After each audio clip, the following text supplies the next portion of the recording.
From Spencer, hail Klavan, God King of the Hairless. 3 questions for you, because I'm trying to get my money's worth for my subscription. How do you take your coffee black?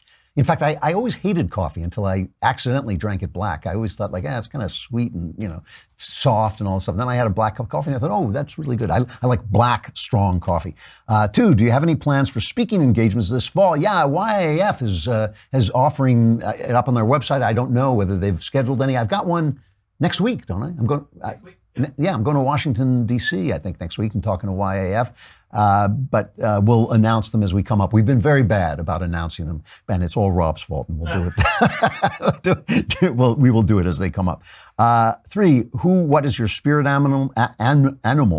I know your colleague, Mr. Shapiro, says Nikki Haley is his, and I was wondering if you had one as well. Thank you, and keep up the good work. My political spirit animal, I really think, is Ted Cruz.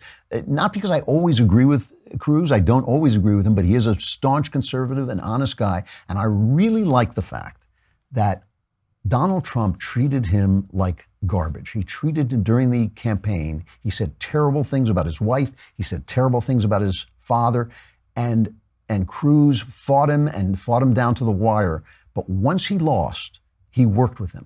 And to me, that's amazing. I'm not sure I would be able to do it, but I'd like to think I would be able to do it. And it goes back again to the opening of the show. What do I want? I want the country to do well. And if Donald Trump is doing well, I want to help him do well. I don't want to make a name for myself by attacking him. I do not think that Ted Cruz was doing that purely out of self-interest, though we're all got self-interest in our minds at all times. I don't think Cruz was doing it. I think he did it for the country. He ate the fact, what had to be a brutal campaign. He ate it and he went and worked, and I loved him for that. My artistic life, which is a huge part of my life, my spirit animal is Wordsworth. Wordsworth was a radical who loved the French Revolution, saw what came of it, and then really took a big career hit by becoming a conservative.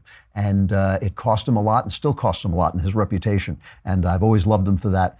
When I was young, my spirit animal was John Keats, who was the young guy, but he died when he was like 26, I think. I could be off on that, but he died when he was like 26. Wordsworth lived into his 80s. I hope to do the same. So I guess I've started to identify with him.